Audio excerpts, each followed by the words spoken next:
Salve, quomodo tu te habes? Si tu valeas, ego valeo. Conspectus Grammaticus capituli tertii decimi ad est. Quid in hoc inest? Videamus.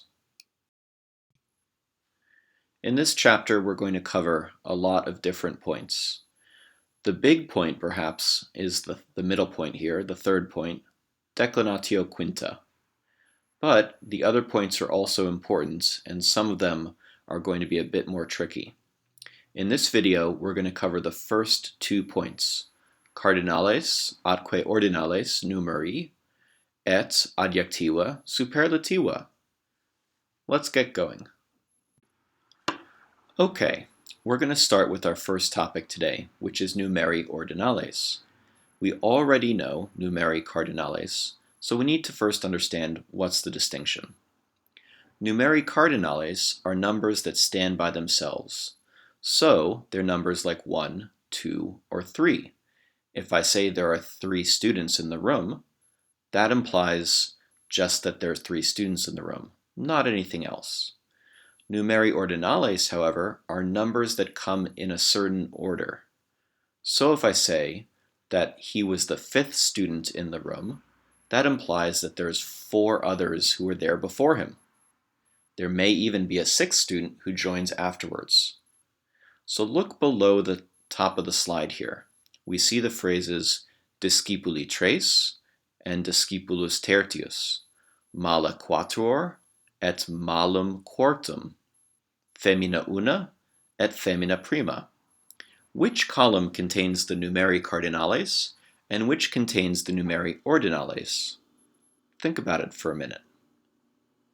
Okay, so hopefully you saw that tres, quatuor, et una, the left-hand column, are all cardinal numbers, where tertius, quartum, and prima are all ordinal numbers.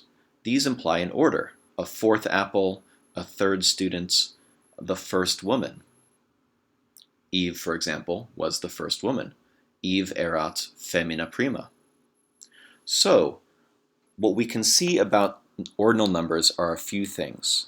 First off, they're usually singular, right? The 1st woman, singular. The 4th apple, singular. The 3rd student, singular. Whereas any cardinal numbers north of 1 all have to be plural. Similarly, cardinal numbers in Latin don't decline. Quattuor, quinque, etc., all these numbers fail to decline. They're indeclinable. Adjectives, however, like tertius, quartum, et prima, that is, our numeri ordinales, they decline. Because they're mostly singular, they take the singular gender and case of whatever noun they modify. Discipulus tertius, masculine. Malum quartum, neuter. Femina prima, feminine. Let's now do an example where we get to work with our ordinal numbers and see if we can understand them in the context they're going to be used in this chapter, the months. Here's our exercitium. What I want you to do is to match the image, which will appear around where you see the red underlined C, and the ordinal number, which will appear where you see the red underlined A, with the name of the month, which will be blank.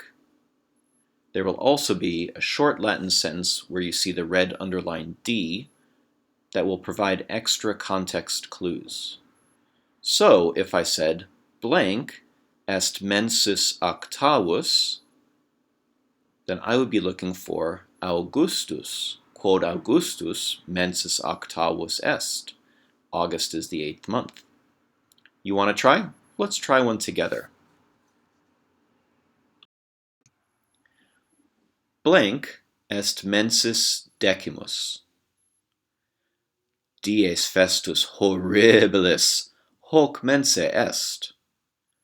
Quis mensus? Mensis October est. You should have put in October. October is the 10th month. So, as you can see in this exercise, what I want you to do is to use the ordinal number, decimus, and the picture to fill in the blank by supplying the proper name for the month. All right, let's try a few. Blank est mensis septimus.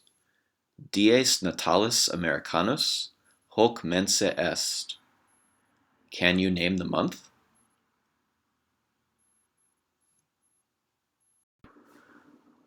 Blank est mensis undecimus. Familiae hoc mense gratias dant. Can you name the month? Blank est mensus tertius. Dies festus Sancti Patricii hoc mense est. Can you name the month? Blank est mensis sextus. Hic mensis initium aestatis est. Can you name the month? Blank est mensis primus. Hoc mense dies natalis Docti Martini Luteri King Junioris est. Can you name the month? Blank est mensis quintus. Hoc mense eos qui in bello caeciderunt in memoria habemus. Can you name the month? Okay, hopefully you feel pretty comfortable with what we just did with that exercise.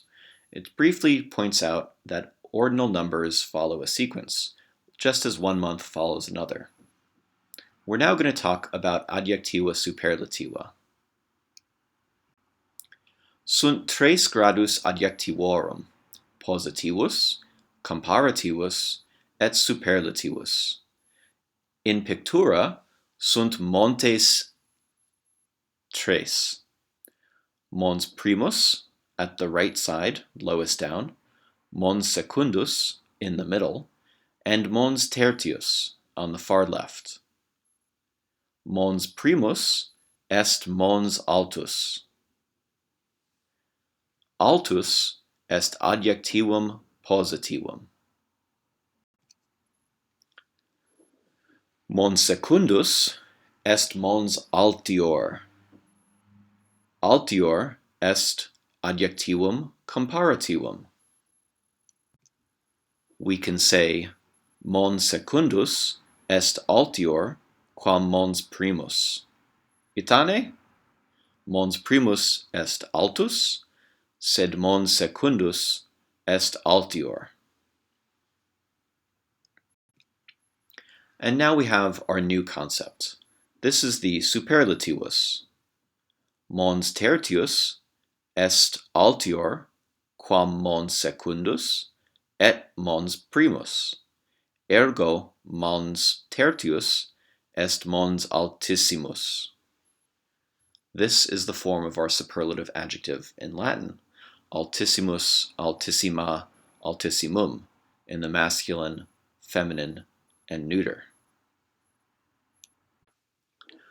Mons tertius est altior quam montes secundus et primus. Here we're using the comparative form, altior.